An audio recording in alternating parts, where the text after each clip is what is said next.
So this is the iPhone 13. 14. Oh yeah, the 14. Yes, that's what I meant. And I've been using this phone for the past 4 weeks and I love it. But I also hate it at the same time. You see, Apple had a whole year to make this phone and this is what they came up with. An iPhone 13 with a different name and just some small teeny tiny upgrades on the inside. Kind of disappointing, I'm not gonna lie. However, that doesn't make this phone a bad phone. You see, the iPhone 13 was and still is a good phone, and so is this, or even just a little bit better. The design and build quality of this phone are among the many things that are exactly the same as last year. There are zero changes, especially here in Canada because the US models don't have a SIM card tray, which many people might not like, but at least you can tell if you're holding an iPhone 13 or 14 because there's some visual difference. And the 5G antenna cutout on the side for millimeter waves or high band 5G on the 14s is also slightly bigger than the 13s. But here you don't even get that cutout. So this phone looks exactly the same as last year's phone. Other things like the materials being used also haven't changed. You've got the same good old aluminum frame, Gorilla Glass on the back, and ceramic shield glass on the front, which means this phone is just as durable as the iPhone 13. It's also IP68 water and dust resistant, and according to Apple, it should be fine for up to 30 minutes at a maximum depth of 6 meters underwater. There are a few new colors, however, and this blue one that I have is one of them, and I think it looks nice. It kind of reminds me of the iPhone 13 Pro in Sierra Blue. But other than that, there is nothing new on the outside. Even when it comes to the screen, it's the same one you'll find on the iPhone 13. It's a full HD 6.1-inch OLED screen. It's sharp, has great viewing angles, good contrast, you get those deep blacks, and it gets nice and bright. Typically goes all the way up to 800 nits, which is actually bright enough to use this phone even in direct sunlight. I've used this phone in all sorts of conditions and not once had a problem with the brightness, screen, build quality, or really anything so far. But there are a few things I don't like about this phone. For example, it doesn't have 120 Hz. I know 60 Hz is fine, but I mean, it would have been nice to see 120 Hz on a $1,000 smartphone. But it doesn't. And because this phone has an OLED screen, some people who can't use OLED screens won't be able to use this phone because of PWM flickering. However, Face ID has gotten a lot better this year, ever since iOS 16 allowed it to work in landscape. Because before, your face and your phone had to be pretty much on the same angle for Face ID to work. So if you were sitting on a couch or maybe on your bed with a weird posture, unlocking your phone wasn't as quick and smooth as it is now with iOS 16 because now there are basically an infinite amount of angles on which Face ID will work. It doesn't matter if you're holding your phone in landscape or portrait or anywhere in between, it will work. In fact, it even works if your phone is pretty much upside down. And when all of that works together, it actually makes Face ID feel faster, even though I don't think the technology itself is any faster or different than what it has been for like the past 5 years or so. Now the battery size of this phone also hasn't changed, but believe it or not, that's actually a good thing because Apple likes to follow a pattern where they'll make the batteries bigger one year for the entire lineup and then smaller the next year and then bigger, smaller, right?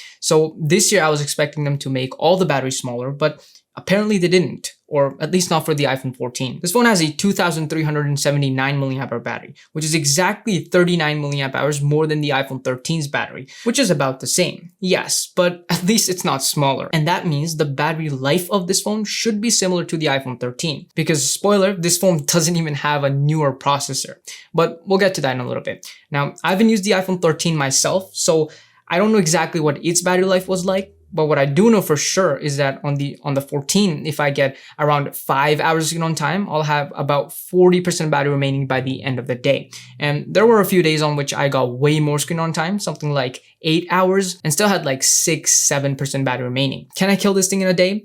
Probably, yeah, but I mean, at that point, I'd be killing my eyes too. So yeah, the battery life on this phone is pretty good. I would say you can expect to get at least 5 hours of screen on time, but we'll probably get somewhere around 6 to 7 or maybe even 8 hours of screen on time, depending on how you use your phone. But when it comes to charging speeds, this phone will still charge at a maximum of 20 watts and 15 watts with a MagSafe charger, which is pretty average, nothing impressive. But you know what? Being able to charge up to 7 devices simultaneously on this super compact 100-watt charging station is very impressive actually. This thing has the same amount of power as 5 of Apple's fastest iPhone chargers combined. It also has 3 USB-C ports and 1 USB-A port on top of the 3 AC outlets, which means it can fast charge basically any device you own, even your iPhone, MacBook, iPad, or even an Android phone because it supports power delivery. This thing also takes cable management to a whole nother nother level because you can literally go from using these huge and heavy and honestly ugly looking power strips to something like this without any compromises. Plus, it looks so much better. Like, I can just leave this on my desk and it doesn't look bad at all. And all of this is possible because this 100-watt charging station from Ugreen uses a chemical compound called gallium nitride, which allows this thing to have a ton of power in a small form factor, saving you space and providing you a tidy and organized workspace, which is actually very important because studies have shown that having a cluttered and untidy environment can be distracting, but a clean workspace increases productivity and actually helps prevent illnesses. So if you are interested, check out the first link in the description. And thanks to Ugreen for sponsoring this video. But guess what? We haven't even talked about arguably the least impressive thing about this phone. That's right, it's the processor. This phone has literally the same processor as the iPhone 13 with just one extra GPU core. And according to Apple, that makes this phone something like 18% faster. Cool, I guess, but I don't think anyone's noticing that difference, especially people who don't play games or edit videos on their phones on a daily basis, because I believe that's when that extra GPU core would be most noticeable, which means for most people, this phone will perform no different than the iPhone 13. So it's fast, responsive, doesn't lag or anything like that, and it can for sure handle graphically intensive games with zero problems. And that's why I really want you to understand that this phone having the A15 Bionic processor is not the problem. This phone having the A16 Bionic processor is the problem, at least in my opinion, because you see the whole point of these phones starting from the iPhone XR was that you get the same good camera as the Pro model iPhones, you get the same amount of years of software updates, you get the same or about the same user experience, but especially the performance, the same good performance as the Pro model iPhones, just for cheaper. But if you think about it, that has just changed. Or you could argue that has been changing over the past few years, but this was that one big step in that direction. And I guess an even bigger problem could be that because other companies like to follow in Apple's footsteps, they'll likely do exactly the same thing. So just take the same phone as last year, make some small changes from the inside, mostly through software, change the name, and boom, you have a new phone. Now, for companies, this works very well. It saves them a lot of money. But for consumers, not so much. And that is the one thing about this phone that makes me a little sad.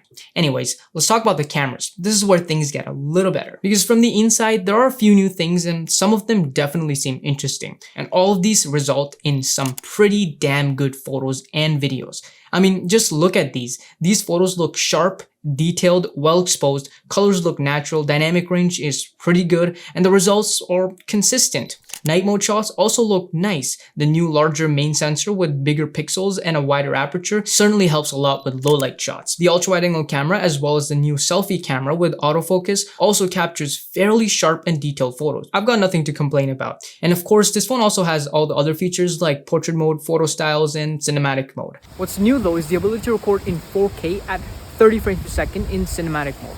However, it seems like there are no improvements to edge detection. Not that it really needs one because it does a pretty good job, but I think you'll agree that it could be better. Action mode is also a new feature, but I feel like some people don't like it, and I can understand why, because it lowers the video quality, but I think it's a nice feature. Over the past 4 weeks, I never felt the need to use it, but I tried it and I like it. Now, Apple also talked about Photonic Engine, and simply put, it uses software to enhance photos that are shot in less than ideal conditions, particularly in low light. But how much of a difference does it actually make compared to something like the iPhone 13? Well, that's something I can't test right now because I don't have an iPhone 13 for a side-by-side comparison. However, that also puts me in the shoes of an average consumer who also doesn't have both phones to see the difference. But here's the thing, do we really need to see the difference? No, I don't think so. I think we only really care about the final results. If they're good, awesome. If they're not, well, then not awesome. But I think you'll agree that in this case, the results look pretty good. So thumbs up. This is probably the best set of cameras I have ever used on a smartphone. Yet, so far. Lastly, I want to quickly touch on some of the new safety features like crash detection and emergency SOS via satellite. I haven't tested these features, but I think they're great features. They will save a lot of lives and Apple will let you know that through their commercials. And honestly, I would love to have these features on my phone, but would I buy this phone just for those features? That I'm not too sure about. I'm leaning towards no, but I'm a bit undecided on that. So I'll leave this for you to decide for yourself.